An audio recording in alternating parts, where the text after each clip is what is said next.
Good evening and welcome to the Legends edition. Tonight, political temperatures continue to rise across the country as we bring you the political stories of the drumbeats of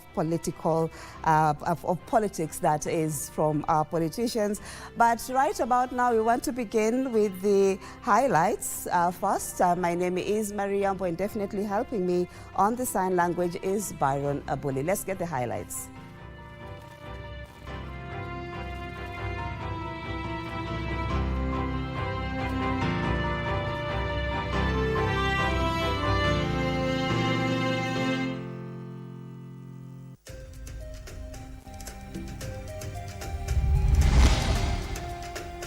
Looming total health paralysis.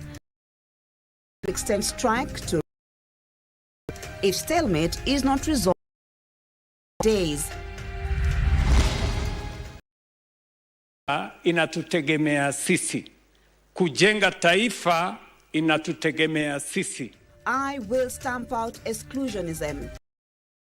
Ruto pledges equitable development and calls on opposition to embrace issue-based politics. With Sembeo Mancha, the first woman from the Ma community to win a world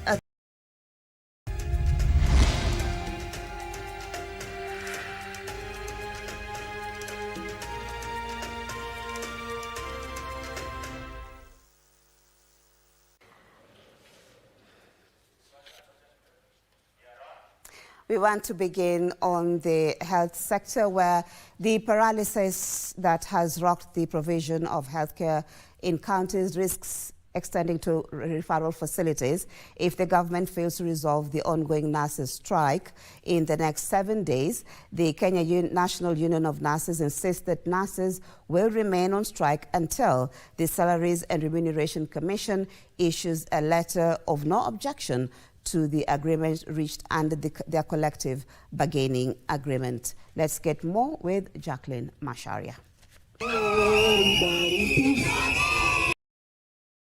Strike has now the day, leaving with disrupted services in public health facilities as the standoff between the union and county governments persists. The situation could escalate in the next 7 days, with the Kenya nurses threatening to extend to referral facilities. I've in fact not mentioned the strike of 2021, which was on the same issues again, that within 7 days, if the strike will not have ended, the union will escalate the strike to all national referral health facilities.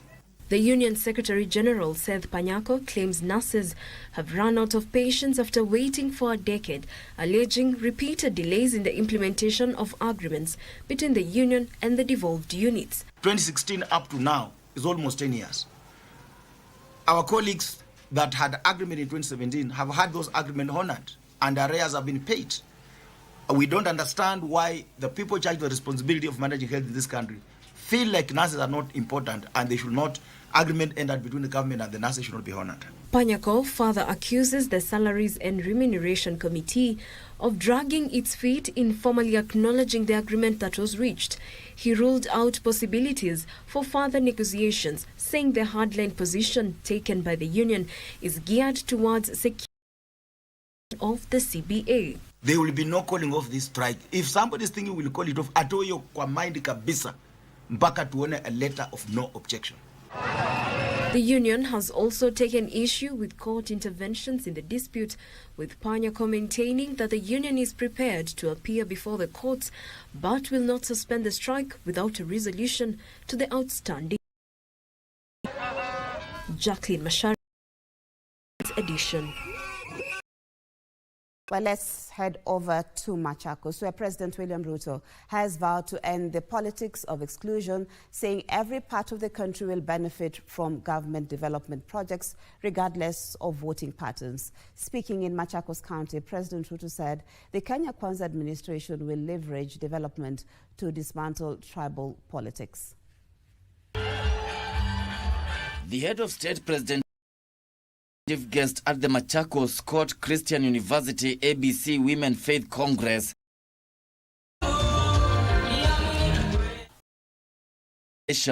President Ruto vowed to stamp out the politics of exclusion in his development agenda. Kujenga kanisa inatutegemea sisi. Kujenga taifa inatutegemea sisi. Na ndio mimi nafurahi kuwa kati yenu kwa sababu nyinyi na mimi na wengine wengi tunaamini kwa kujituma, kwa kufanya kazi kwa bidii na kwa kuwajibika. President Ruto says fair distribution of wealth and development across the country would be the silver bullet to end the ethnic divisions in the country. Wale ambao wanagawanya wa Kenya ati hawa ni cousins, wale ni wasaliti, wale ni maadui, wao hawana nafasi katika Kenya hii. Kenya hii inahitaji umoja. The president later Machakos town constituency in the construction of Makaveti Changala Livu. In his address, Ruto chided the opposition, accusing them on sloganeering instead of embracing issue-based.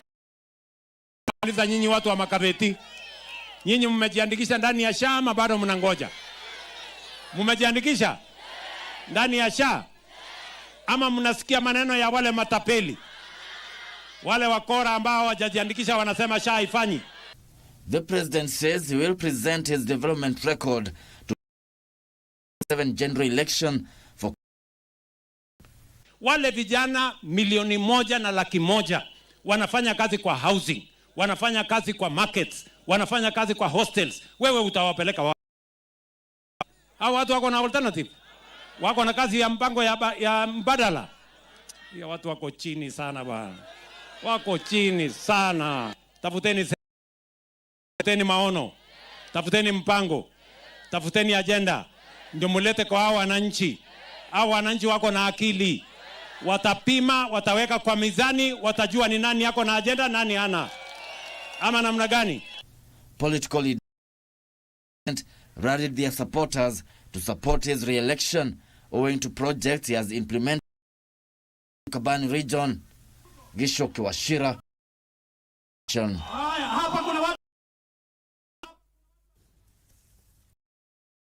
And Deputy President Professor Kithure Kindiki has defended the Kenya Kwanza regime, saying it has a tangible development track record, which will anchor its re-election bid in the next general election. The Deputy President, who met thousands of grassroots leaders from Mount Kenya East in Meru County, accused the opposition of spreading misinformation instead of presenting a credible agenda to the electorate. Kinoru Stadium in Meru came alive as Deputy President Professor thousands of grassroots, village elders and community health Meru, Tharaka-Nithi, Tui and Kirinyaga County.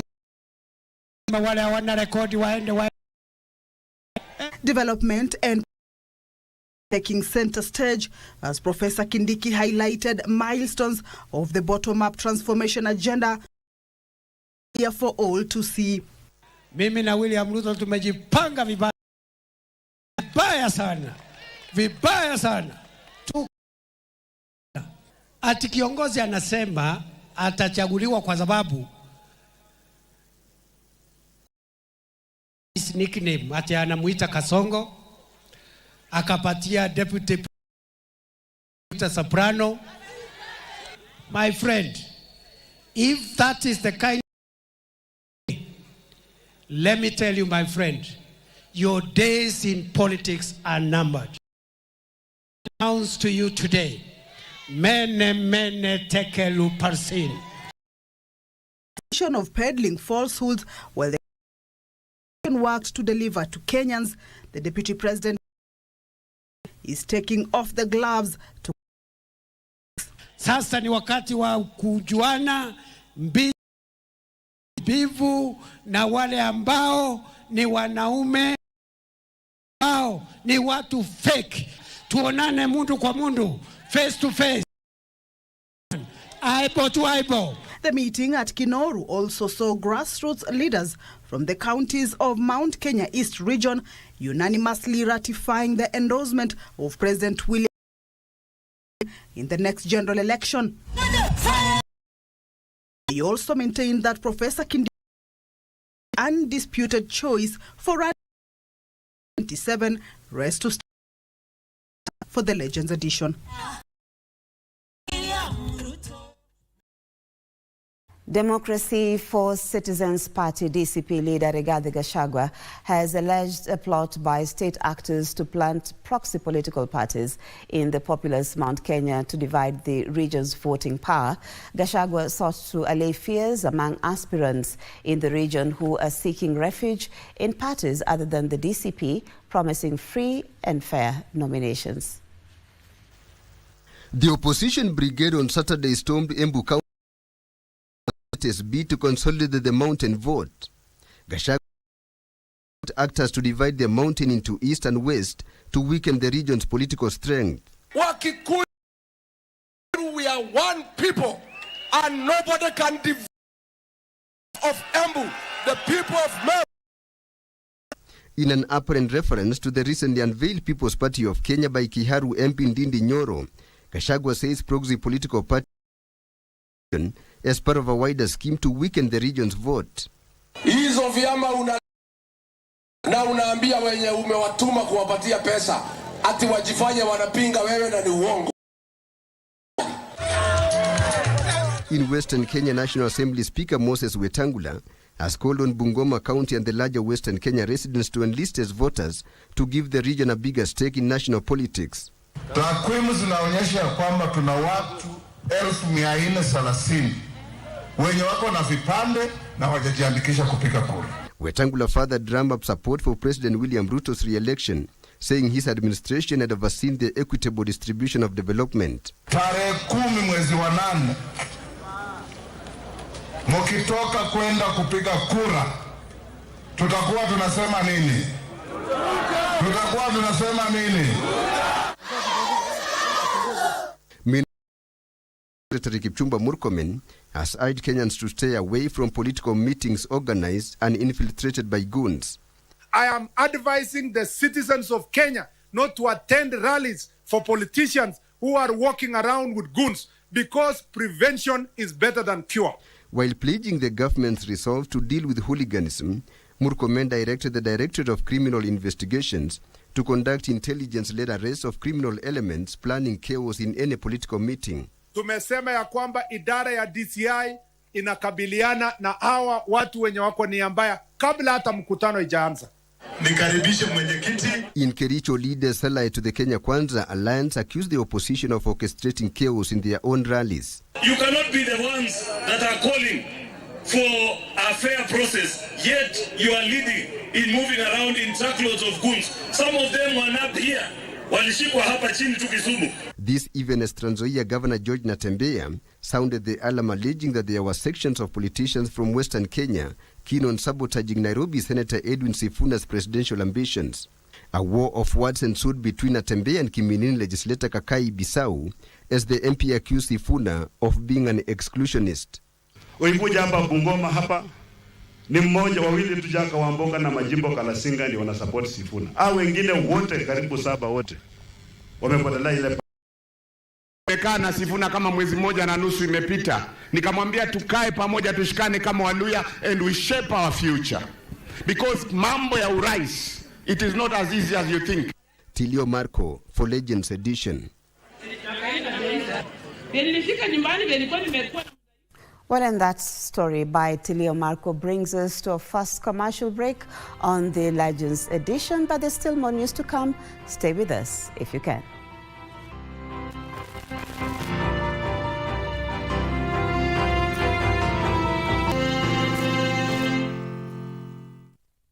The wait is KBC Eco Huduma Center, starting huduma za KBC imekuwa rahisi. From digital guidance and signet services to booking of commercial adverts and documentaries. Visit our dedicated desks at Huduma Center GPO, Times Square, Makadara, Kibera or Eastleigh. Tunakungoja hapo. Whether it's a casual announcement or a specialized media solution for your business, we are here to serve you. KBC at Huduma Centers, moving closer to you. Your station.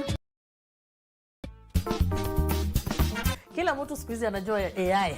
So I was telling you guys before the break about how someone was saying everyone, AI, the most common used word nowadays ni AI. AI sitaki. If there is a technology that exists now that can do the things you would be paid to do, then it's very much important that you pay attention. But you pay attention. Yeah. AI coming in and the speed at which it's moving, it's making it an equalizer, such that a woman who is at home having 4 kids, running the household, can still fully run a business from her home. People think AI is hard. People think you need to be technical to use AI. Very wrong, because you have a ChatGPT boyfriend and you're using AI already. I do have a ChatGPT boyfriend, yes. So it's not like you've been left by the train, guys. Okay. Yeah. We find that ideally, technology is not biased in itself. It's human beings who are biased. So you see, technology is available to everybody, but then it's human beings who decide, and I like to call them gatekeepers. The good thing about AI is it uses natural language. You can just start talking to it in natural language, even mix Swahili here and there, sharing, and it will understand. So the fact that it has broken that barrier, you don't have to be technical, you can just use natural language. Unadhani kuendesha mkahawa? Fikiria tena. Ni kitu gani unanitafuta mimi? Vitimbi wanaingia jikoni. Chakula cha kwanza. Pigiwa simu na neighbors. Na fujo. Kila siku. Zenyu wazifanyagi kazi. Kuanzia sufuria shano yanayochemka. Ana umemshima unazunguka. Hadi order zinazopotea njia. Ama ulikuwa unataka nikuwekee kwa kikombe ugunwe. Kila mteja kuvumilia. Je, wateja watapata kimbia kabla hata ya kuonja? Za jikoni kwenye vitimbi. 3 saa 1:30 usiku kupitia KBC.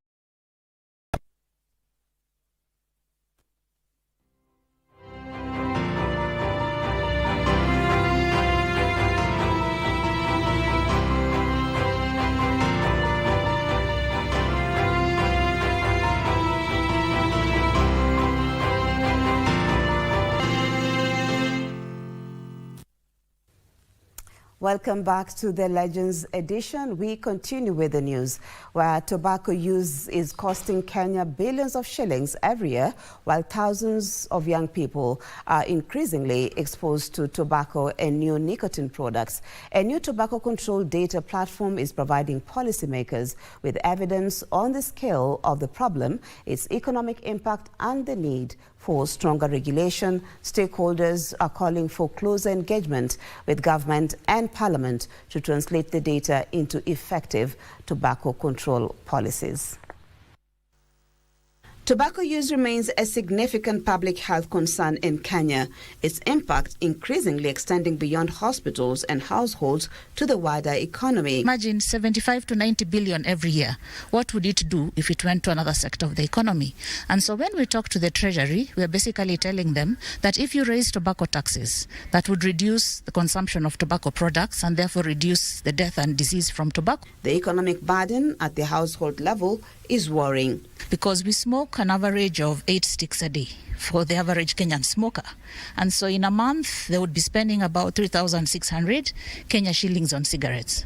Their concern is being compounded by the emergence of new nicotine products, including nicotine pouches. Public health experts say some of these products are gaining popularity among young people, about the adequacy of existing regulations. Generally, the use among university students is high for tobacco, it's used high for alcohol, it's high for nicotine pouches, it's high for e-cigarettes, and so we need targeted programs for university students. The 2024 data survey estimates that 6.5% of adolescents aged 10 to 17 have used tobacco products, equivalent to about 622,000 young people. Current use stands at 2.5%, or approximately 244,000 adolescents. The Tobacco Control Data Initiative has consolidated data on tobacco use. Stakeholders say the evidence should now be used to guide government policy and investment. The Tobacco Control Amendment Bill 2024 is also being seen as an opportunity to strengthen Kenya's regulatory framework. It is an opportunity for the Kenyan legislators to be able to have the public health interest at heart, so that definitely the regulation of the new emerging nicotine and tobacco products, which are highly proliferated among the young people, can be regulated so that the young people cannot get indulged into issues of the new emerging nicotine and tobacco products. Sponsored by the nominated Senator Catherine Muma, the bill has been passed in the Senate and is currently before the National Assembly Departmental Health Committee. Let's now look at the Ebola epidemic, where the Democratic Republic of Congo has received the first batch of 16,000 doses of Ervebo vaccine to strengthen its response system to the Ebola epidemic. The dose is part of the 70,000 doses that the World Health Organization and partners had pledged to provide. The country has recorded 2,500 deaths from 5,000 confirmed cases. And called for help. Neighbors in Gusama returns of a verbal vaccine donated by the World Health Organization arrived in Kinshasa, the capital of Democratic Republic of Congo. However, research shows the vaccine is approved against the Zaire strain of the virus, but not against the Bundibugia strain currently circulating in the country. Early data from WHO from animal trials suggests that the vaccine could offer some protection. Of the 70,000 doses intended for the DRC, 20,000 will be part of a late-stage clinical trial to test its effect on the Bundibugia strain. The remaining doses are allocated to frontline and health workers. Since it began in mid-May, the Ebola outbreak has killed 2,500 people out of nearly 5,300 confirmed cases. Kasichana Masha, Legends Edition. So how do you normally take your coffee? Do you know that there is an art behind it? Well, for most coffee lovers, it's simply a morning ritual or a quick boost to get through the day. But behind every carefully prepared cup lies a craft that demands precision, patience, and years of practice. And as Trevor Ngendo now reports for Kenya's newly crowned national barista champion, that is Kennedy Owino, that craft saw him start from washing utensils to standing at the top of the country's coffee industry. Take a look. The sound of coffee beans grinding, milk steaming, and espresso pouring fills the air at Cafe Amka in Nairobi. Behind the counter is Kennedy Owino, carefully measuring, grinding, and preparing coffee with the same precision that recently earned him Kenya's top barista title. So we are doing a blend of AA, AB, and rare pea berry. But the championship is only the latest milestone in a journey that began far from the spotlight. My journey to compete started like 5 years ago when I saw Martin Shabaya, who was competing in the world stage, and I was like, what is Martin Shabaya doing that I, Kennedy Owino, can't do? Before becoming an award-winning barista, Owino started out washing utensils. His interest in coffee, however, soon grew into a passion. I went ahead and faced Martin and I told him that I want to be a barista. And how will I be a barista? First of all, he gave me a coffee, an espresso, and that changed my mind, and I was like, wow, this is the best coffee. I want to represent our coffee and I want to make it to the best level so that people will see Kenyan people are more advanced in terms of producing the best coffee and serving the best coffee, being knowledgeable about what you're doing. Years later, that determination has seen him rise through the ranks, winning regional and continental recognition before claiming Kenya's national title. I said, I will make it. And when I went to the second time, I became fourth, but I never gave up. I said, still I'm going to make it. I did it the third time, and I became number one. Number one. So amazing. What intrigued me to do it even more, I never gave up. It is this attention to detail that has turned coffee making into an art. So I'm made to understand this is called Paragon. It's brewed as the Paragon way. It's just unique. So after the experience, I felt the flavors that I picked was citrus, chocolate, and nutty, and sana the nutty taste. I can still feel it on my palate. So this is unique. The competition may now be over, but Owina says the journey is far from complete. Having earned recognition beyond Kenya's borders, the new national champion is now looking beyond personal success to the future of Kenya's coffee industry and the next generation of baristas.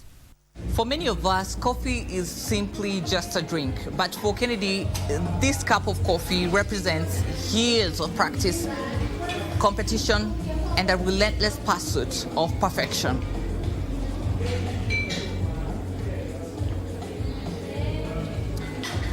Trevor Ngendo for KBC Channel 1, Nairobi. Thank you, Trevor Ngendo. Now you know what it takes to make that, can I say, world-class coffee, a cup of coffee. Now, let's move over to the counties, but to a sad story, where a 37-year-old man has died after being attacked by a pack of stray dogs while walking home in Gathunguti village, that is in Kabete. George Kimani succumbed to his injuries while being taken to a nearby medical facility. Kimani was reportedly found being mauled by the who raised the alarm and called for help. Neighbors in good Samaritans rushed to rescue Kimani and take him to hospital, but he succumbed to his injuries on the way. The same pack of stray dogs have been terrorizing villages in the area, with several goats killed in previous attacks. Nikatafuta gari kwa neiba yangu hapa, akakuja akatusaidia, tukampeleka hospitali, lakini hakufaulu. Elsewhere in Vihiga County, mothers and newborns are said to benefit from improved healthcare services following a donation of maternal neonatal equipment worth 50 million shillings from Momentum Country and Global Leadership Project.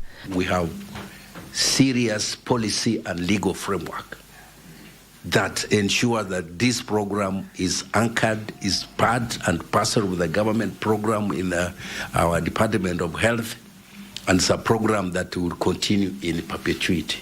Still in Vihiga County, authorities in Sabati have condemned the upsurge in the consumption of illicit brew and bang, threatening action against consumers and those engaging in the illegal trade.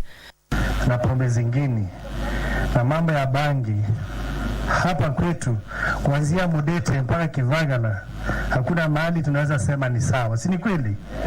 Si ni kweli? Niko na sublocation moja inaitwa Digula, niko na taabu sana. Meanwhile, the State Department of Technical and Vocational Education and Training, TVET, is partnering with local manufacturing industries in a bid to expose trainees to practical applications of skill learned in class. We are actually taking our trainees and trainers to the actual production spaces, to the various industries right across all the areas of training, so that they can see what is happening in those industries where they are able to produce for entrepreneurship. Finally, in Kericho County, Chelal Tea Factory has benefited from a 51.2 million shilling grant for the upgrade of machines following the national government's commitment to set aside 3.5 billion shillings towards modernization of smallholder tea factories. We have allocated 51.2 million to support acquisition of fruit bed dryer and automated weathering machine, AWM. This modern machine should help reduce energy and processing costs, improve efficiency, reduce breakdowns, and enhance tea quality. Now to other news. In most cases, a graduation gown usually finds its way to a lively family party or a photo studio after the graduation event at the learning institution. But for a 24-year-old man in Yambo County, the best place to celebrate his university degree was right back where it all started, behind a maize roasting stand alongside a busy street in Yambo town. Let's take a look at that story. Songs of celebrations. Mangina Street in Yambo town, Yambo County. Is Richard Mbugwa, a 24-year-old donning a graduation gown. Richard has earned his Bachelor of Information Technology degree of Yambo. Namkanga mapema sana ndo niweze kubalance masomo. Namka saa 10 naenda kutafuta mahindi. Imekuwa ngumu, si rahisi wakati wa mtihani, na saa zingine una pesa, unahitaji kuja kazi. Cha muhimu huko campus, masomo kujisomea utajitahidi, but ukikosa chakula hasa itakuwa challenge. Hii kazi imenisaidia, imenishikilia at least kidogo tu, ikanipea hope ya kumaliza shule. And while many graduates would hold a formal celebration party, Richard returned to his sidewalk maize roasting stand under this umbrella. It is a side hustle, he says, helped him achieve his dream of higher education, as his mother provided for his younger siblings. Nimekuwa nikifanya kulipa rent na food, wazazi wakisimamia fee na bado herb, kwa sababu sasa kuna watoto wengine wamenifuata nyuma, so wazazi walikuwa na majukumu kubwa sana. Sasa ndo nimekuwa nikifanya kazi kutoka hiyo siku, na nashukuru customer wangu wote, Mungu awabariki sana. Wao ndo wamenishikilia wakafanya nifike hadi hapa. Kazi yao ningekuwa nimekufa roho. Nawashukuru sana. Ni part of my success. No maana nikaamua kuja kuenjoy na wao leo. Hii ndio wamekuwa akinibaia tukule na wao to enjoy. Richard was joined by his family, customers and local leaders. Alituambia ana graduate. Tulikaa pale chini kama wamama na tukasema hii siku lazima tutakuwa pamoja na yeye ndio tuweze kufurahia. This is a big achievement for someone who has been hustling and at the same time ako kwa class. It is not easy. Mimi mwenyewe nimejitolea. Mimi nitakulipia next week, nitakulipia pesa ya kutafuta passport, ndio ukitafuta kazi useme ati kwa sababu huna passport. He now hopes his determination will pay as he looks forward to the next chapter of life.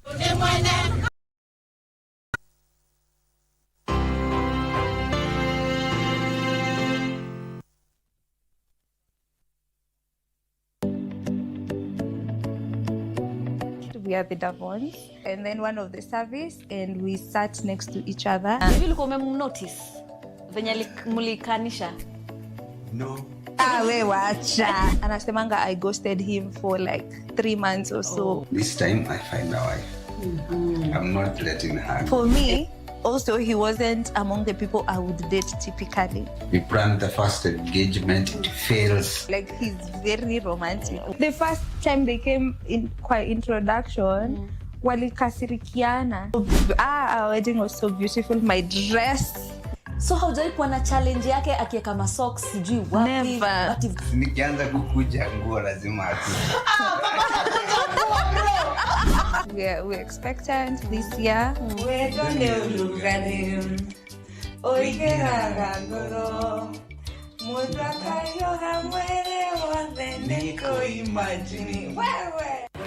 Are you ready for the next big thing in tech? Well, we'll spotlight Kenya's brightest young minds, game-changing startups, and breakthrough technology that are shaping our future. From AI and robotics to sustainable futures, we bring you the stories behind the scenes. KBC Channel 1. Remember, tech starts here.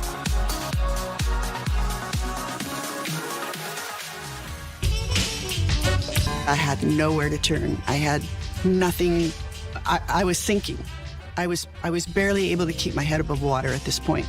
I sat in the corner of my sofa, crying, and I looked up to the sky, and I said, God, is anything good ever going to happen in my life again? Or have I seen the best that there is? Sometimes a spirit of depression, loneliness, grief can come on a single person. Sometimes a person can question, God, what is wrong with me? Because you promised that I would be married, but this is not happening. And so a person can start questioning their self-value and their worth, though they're trusting the word of God.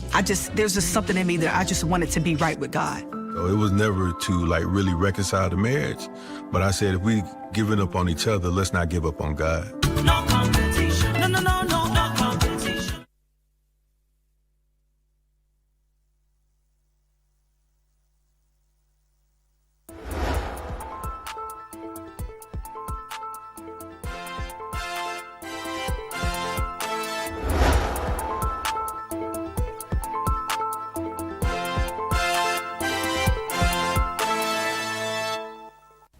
Welcome back to the Legends edition. It's time for sports. Daniel Wahome is up next. Daniel, I understand that history has been made. Can I say tonight or today? Well, it's a story that we will be bringing later in our sports bulletin because the men's story has been told, but the women's story is going to be told on Legends edition sport tonight. Yeah. Take it out. All right.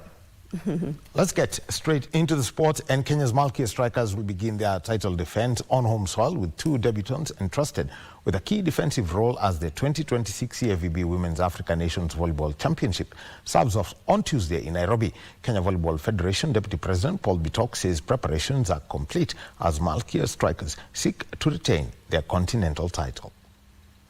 All eyes shift attention to the 2026 KBC Africa Women Volleyball Nations Championship, which Kenya will be hosting beginning tomorrow all the way to the 5th of next month. 19-year-olds Josephine Katar and Sharon Arusei are set to make their senior national team debuts as liberos in the Malkia Strikers team after first was ruled out with a hand injury. KCB and previously attended Kwandanze Secondary School said is excited by the opportunity. Arusei, a Kenyan pipeline player and former under said the coaching staff has prepared them well and she's confident they can help Kenya retain the continental crown. The championship, which brings together 16 African nations, will be held from tomorrow at Kasarani Indo Arena and Ulinzi Sports Complex. So far, we are doing well, especially on the side of main arena. Kasarani Arena is ready. We have put everything in place. It's only the final touches. Winners will qualify for the 2027 World Championship and 2028 Los Angeles Olympics. Having the draws at Fairview Hotel at Upper Hill, whereby we will be making the draws according to the FIVB rules. So the top teams that are now contesting for the title will be known in this competition. Frederick Moki for Legends edition. And KCB Rugby, Kabras RFC, Menengai Oilers and Desta Falcons have booked their places in the quarterfinals of the Driftwood Sevens at the Mombasa Sports Club. KCB beat Uganda Sevens 12-7. Kabras defeated Nondis 12-0, while Desta Falcons shut out Nakuru RFC 15-0. Menengai Oilers crushing Kilifi RFC 34-5, with Wilson Tonya scoring 4 tries. Host Mombasa RFC stunned Kenya Harlequin 22-19, while Mwamba RFC edged Masinde Muliro University 17-12 to remain unbeaten. Kisumu RFC and Kenyatta University's Black Blood played out a 10-all draw, while NY Spades eliminated Strathmore Leos 15-12. Kenya Harlequin and Strathmore remain without a win and will miss out on the semi-finals.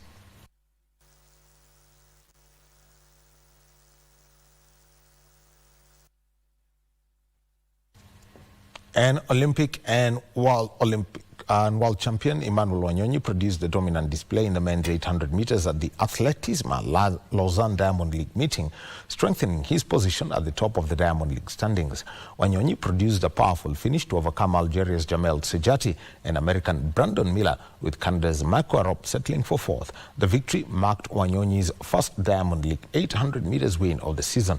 Kenya also claimed a podium finish in the women's 3,000 meters steeplechase with world champion Faith Cherotich.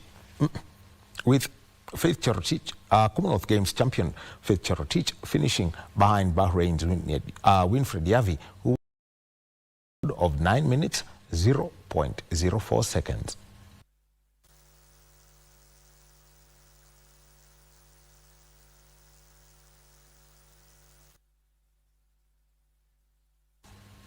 Outstanding players, coaches and clubs featuring in the Football Kenya Federation Nairobi West branch leagues were honored in an awards gala held last night in Nairobi after an exemplary performance in the concluded league of last season. The Women's County League narrative was painted in the glorious colors of Thundercats, who put up an absolute masterclass of a season. Crowned as the undisputed Women County champions, the Thundercats walked away with the prestigious league title alongside a cash reward of 50,000 shillings, cementing their dominance. Individual brilliance also took center stage for the champions, with Martha Mumbua awarded the Best Coach Award, having steered her squad with brilliant and stellar man management throughout the great. Siku expect this leo. Na imekuja kama shock, lakini pia si shock because kwa hii jani ya football sijaanza sahi. Grace Wambui claimed the coveted Most Valuable Player Award, dazzling fans and opponents alike with her creativity and work rate. Meanwhile, the Golden Boot race saw fierce competition, with Catherine Jerry of Azidi laying claim to the top scorer Golden Boot Award. I wouldn't say that I was satisfied, but of course it was an improvement from the subsequent from the prior seasons. Of course, there's still so much to learn, so much to improve on, but I think we are on the right trajectory. We are on the right path. Baltimore FC and Standard Stars light up the men's league. FC's success was anchored by Samuel Aremo, whose tactical blow just Best Coach Award. Work out kwetu ni consistency ya vijana kutrain. Training yetu at this time tulikuwa more sana on training na vijana walikuwa wanajituma sana. Mimi huambia one thing yenye coach ametoka kusema hapa, alituambia kwa ile si wote tutakuja ku make it professionally. So what are you going to do out of the pitch? Utakuwa nani kwa hii society kama uko ground?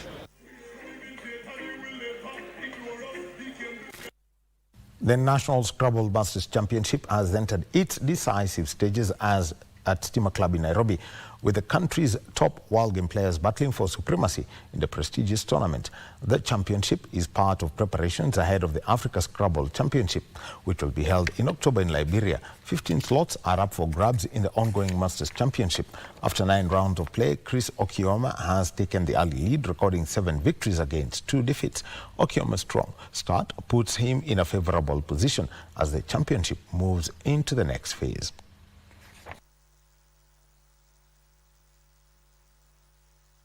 Is very high. Actually, I've lost 4 games because of very small mistakes that any rookie would actually maybe have in a lower level competition.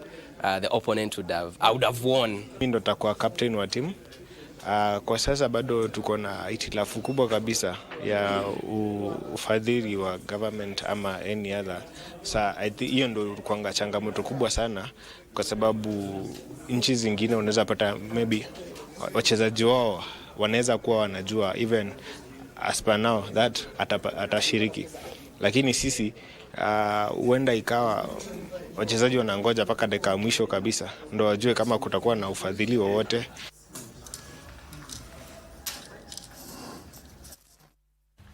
And the 9th edition of the Great Africa Cycling Safari is underway, bringing together cyclists from across East Africa for a 55-day journey aimed at promoting regional integration.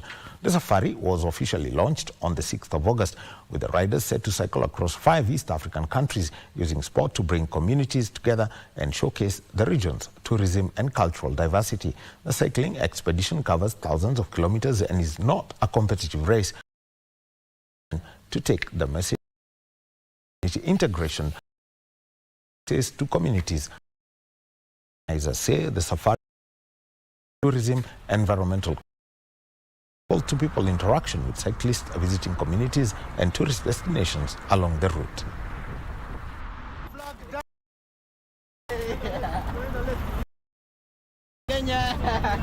Food security, climate change, climate action, because as you understand that we have been hit, we have challenges about climate change, and we have experienced it in a very negative way.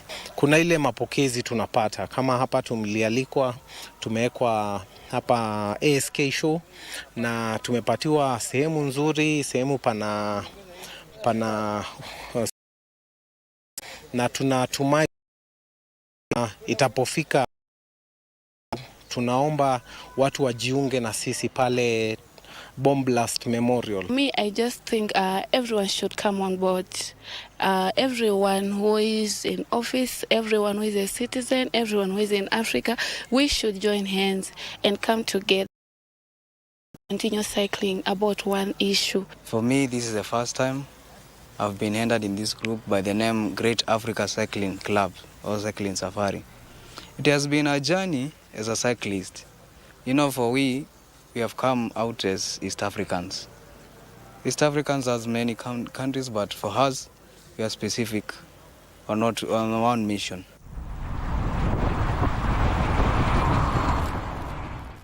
Now, education and sports stakeholders have been urged to prioritize initiatives aimed at identifying and nurturing sporting talent at a tender age to help accelerate the growth of sports as a career. The call has been made by McKinney School's General Manager, Jeffrey Yambo, who says schools have a critical role to play in identifying young talent and providing learners with the necessary support to develop their abilities. As McKinney Schools gears up towards hosting the Inter-Campus Sports Bonanza later this year, Godfrey Odhiambo, a sports enthusiast and general manager for McKinney Schools, says early talent identification gives children an opportunity to receive proper coaching, mentorship and exposure while pursuing their education. There needs to be synergies between the different ministries. For example, Ministry of Education and Ministry of Sports. I think they need to come together and develop some sort of master plan that is going to be used to identify where the gaps are and to also lean hard on what's working. He has called for greater investment in schools, qualified coaches and structural competitions to provide young athletes with opportunities to and gain valuable competitive experience. In those classrooms, it's easy for them to identify talents when they interact with the learners. So right from when our learners join us from preschool as they're coming up, teachers are able to, assess and identify what those talents are. PE was our most improved subject in IGCSE this year. So we really improved our pass rate there, given our investment in our facilities and the investment, honestly, of the teacher. Parents, schools, sports federations, and the government have been asked an enabling environment where talented children can develop their abilities without compromising their education. Frederick Moki for Legends Edition. The third leg of the 2026 National Boxing League has concluded in Vihiga County, with the final day producing a series of closely contested bouts as boxers battle for crucial points and a chance to strengthen their claims in the league standings. The Vihiga leg, held at Mumboha Stadium in Luanda, attracted 82 boxers from 16 teams, including 67 men and 15 women. In the women's 48 kilogram division, the McLean Boyani produced a dominant display, defeating Jen Wangare in a unanimous fight.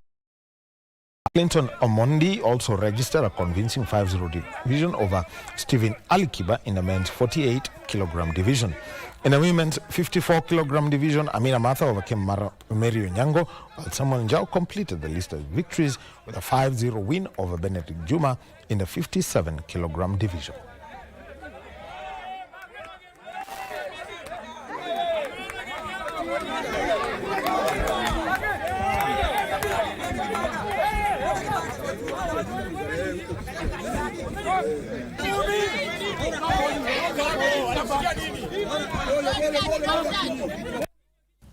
Now, Josephine Sembeo Mancha was crowned the World Athletics Under-20 champion in the 1,500 meters race in Oregon, USA, where she also made history as the first woman from the Ma community to win a World Athletics title. She was also the only Kenyan female gold medalist at the championships, where Kenya finished second behind the hosts USA with 11 medals comprising 2 gold, 5 silver and 4 bronze. Here is Dismas Otuke with a story. Raised in a family of 8, Manja, who will be sitting for her KCSE exam this year, is the only sibling to have gone beyond primary education thanks to a scholarship from the Rainbow of Magnolia Fountains of Life Foundation. First, hiyo medal nilikuwa na dedicate to my mom and my coach because my mom ndo amenifanya nikafika hapo kwa kukubali kwanza niende na wao, hata kama kuelewa nini anaenda kufanya, lakini alikubali. So hiyo kwanza namshukuru. Hii medal itaenda kuchange my future and the future of the background of our family. At first, she had no interest at all in running, but was convinced to accompany Derek Stooge, the founder of the Magnolia Foundation, as he used to do his morning runs back in Kajiado. Mimi ndo nilikuwa peke yangu msichana, wengine walikuwa vijana. Tukatrain like months, wakaanza kwenda, boys wakatoka, nikabaki peke yangu msichana. Nilipobaki peke yangu msichana nikakaa hiyo mwaka tu the same, wakakuja nyumbani, wakaniambia nataka tukuchukue tupeleke camp, lakini sikuelewa camp ni nini. Na mamangu hakukataa na mimi pia sikukataa. Ilibidi niende nipate na nikaenda kukaa camp. Hiyo ndio story yangu ilianza. Ilikuwa 2020, nilikuwa class 6 2020 ilianza kwa class 6. The Form 4 student at AIC Kimana in Loitoktok started running 4 years ago but wasn't sure of her race between 800 meters and 1500 meters. Mimi nilianza na 800 meter. Nikakimbia 800 meter, nikaweka PB ya 205. After that, nilikuwa tunakimbiaga 1500 meter. My first PB it is for 30. Nikaenda kuprogress, nikaanza kukimbia 416, 412. Nikaona hapa ndo naweza perform vizuri and this is my favorite race. Her role model is the current Olympic and world champion Faith Kipyegon, whom she dreams of not only beating but shattering her world record one day. So namtafuta niambie ni nini alikuwa anafanya, nini alianzia aje, pia na mimi pia nieleze yangu. Najua atanielekeza vizuri and I promise nikiingia hiyo next year Commonwealth Championship nikikimbia na Faith si ajabu nikaweza mkata. Yeah, my dreams is siku moja nikimbia na Faith. Yeah, na naweza mpiga na nikimpita itakuwa my happiness. Nisipompita atakuwa amenisaidia pia juu nitaenda na yeye, ndangangana na yeye. Back in Kimana, Kajiado, Manja defied all odds and managed to go to school courtesy of her new European friends. She convinced her mother to let her school and run simply because the Wazungus paid for school fees. Nimekuwa tu neema ya Mungu kuwa meet wao juu amekuwa za charity, ana work like charity. Wanasaidia tu na kwenda. Walinisaidia mimi kwanza hiyo class 5 hata maybe singeweza kusoma mpaka nimalize primary, lakini juu yao nimesoma nikamaliza na nikajoin high school kwa sababu yao na ndio inamaliza. It was very emotional. It was when we saw underlined that she finished. It was so emotional, so beautiful, and all those years of the hard work, it was the fruit of the action. Her classmates were equally elated by her victory and came all the way in numbers from Kajiado to receive her at Kenyatta International Airport. Tumefurahi siku ya leo kuja hapa kumuona Sembeo. Tumefurahi sana kama Magnolia family kuja kumuona sister yetu ambaye tumekuwa sana tukimtegemea. Yani tumeshinda tukimuomba Mungu sana kabisa ashinde. Hii sasa ni mwanzo tu. Sasa hivi amefunga orodha ya wale tunasema under 20. Sasa anaelekea senior categories ambaye sasa tunategemea aende afanye vizuri kwa mashindano yale mengine yote kama Diamond League, mzururi wa Diamond League pale Ulaya, na tunatarajia kwamba anaweza enda fanya vizuri. Hii ni kiwango tu, ameanza bado na tunatarajia mengi mazuri kutoka kwa mwanariadha huyu. Nikitoka bonde la Ufa, huyu ni mtoto wa kwanza kwa jamii wa Maa kuwa na dhahabu, hatujawahi kuwa na mwingine. I can say she is the first women in the Ma community to get a medal, and a top medal, gold medal. So we thank God. According to Manja, Maasai girls are equally talented but only held back by the community. Ndio ni ya kila mtu, haina mwenyewe. So wanifate as an example kwa wale wenye wako na talent na wenye wanaweza train kujaribu, watapata support. Like a Magnolia ako ready kusupport kila mmoja. Manja's determination will for perception of the girls. I believe that her success, it will change situation in Kajiado County, in the Maasai land. I'm sure that many girls will start believing themselves. They will start going to school to educate. I'm sure they will start practice running, because they can see that girl who 9 years ago just came with a bucket to fetch the water, right now is a world champion. Manja plans to open her season by competing in the Athletics Kenya weekend meets in both 800 meters and 1500 meters. Sasa kwa mbele imefunguka vizuri. Kwenda seniors taingia na style pia. AK meeting ikianza taingia vizuri na wao. Najua kila kitu kitawezekana. AK meeting ikianza naanza na 800 na 1500 meters. Because 800 pia ni race yangu. Manja has a piece of advice for other girls in Kajiado and parents too. Watu wa Kajiado, especially governments, wakisupport athletes watatoka wengi. Jua Masai wanajua pia kukimbia. Lakini hawana support na wajui. Lakini wakipata support, they will do better. The most important for us from beginning, it was helping girls to achieve their success in athletic and of course in the education. Her example, it is showing all girls in Kenya that everything is possible. For now, her next mission is to transition to senior races with an ultimate goal to run at the Los Angeles Games in 2028 Olympics. So sasa nikipata full time ya ku train itakuwa better than saizi. So that's my plan. Ni kimbia kwanza Olympic 2028 kama nita qualify, and I hope nita qualify. Nikimaliza na join shule. Come down here to get the bell. Chipchichi trying to get to them. Stegel can't quite get to Mencha. Mencha in front. Stegel will have a dive late. She'll have a dive late. Mencha, Stegel. She dove. She did dive, but she didn't quite. Thank you very much, Dismas Tutuke, for that story. Now, Manchester United have suffered a shock 2-0 defeat to newly promoted Hull City in their opening match of the 2026-2027 English Premier League season. The result gives United a disappointing start to the new campaign, while Hull marked their return to the top flight with a memorable victory. Takes some doing. Maguire's ball in, and Dorga arriving at the back post. United want a corner, they won't get it. That's the sport for tonight. A quick recap of the results. Everton 2, Crystal Palace 0, Ipswich 2, Sunderland 1, Nottingham Forest 0, Leeds United 1, Brentford 3, Tottenham Hotspur 0. That's the sport for tonight. Well, time for me to go into some more colorful outfits. Simeone Mufumu wa Kimbangu and DJ Mato Sibor are giving me something that is the best from over the Congo River. Over to you, Marie. Thank you so much, Daddy Lahome, for that sporting update.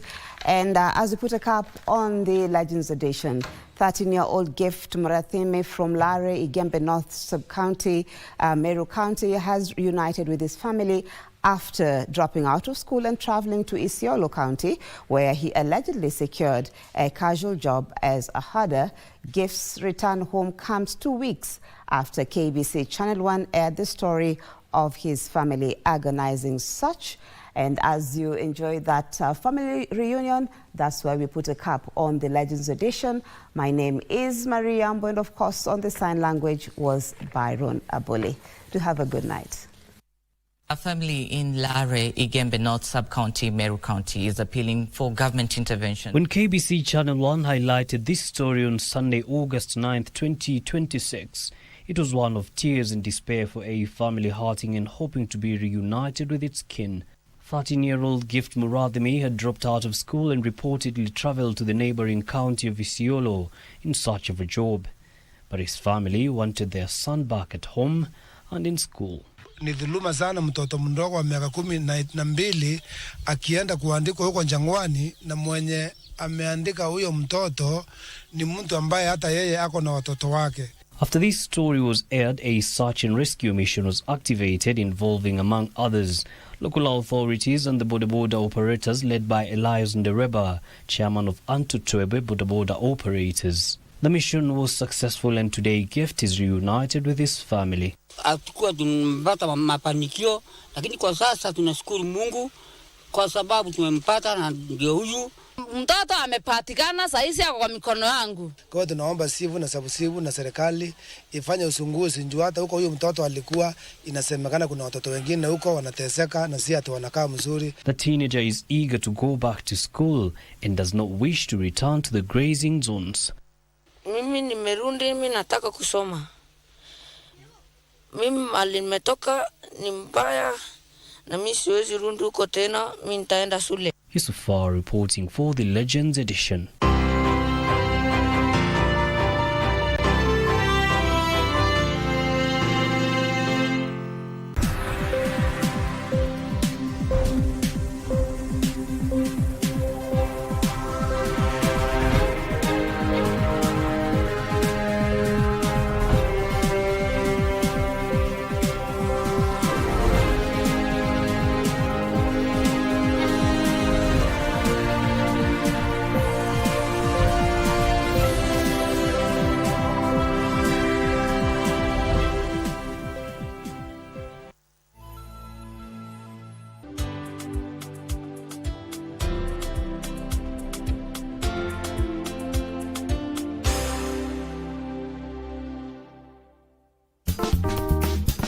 Kila mtu siku hizi anajua AI. So I was telling you guys before the break about how someone was saying everyone AI, the most common used word nowadays ni AI. Mambo ya AI sitaki. If there is a technology that exists now that can do the things you would be paid to do, then it's very much important that you pay attention. That you pay attention. Yeah. AI coming in and the speed at which it's moving, it's making it an equalizer, such that a woman who is at home having 4 kids, running the household, can still fully run a business from her home. People think AI is hard. People think you need to be technical to use AI. Very wrong. Because you have a ChatGPT boyfriend and you're using AI already.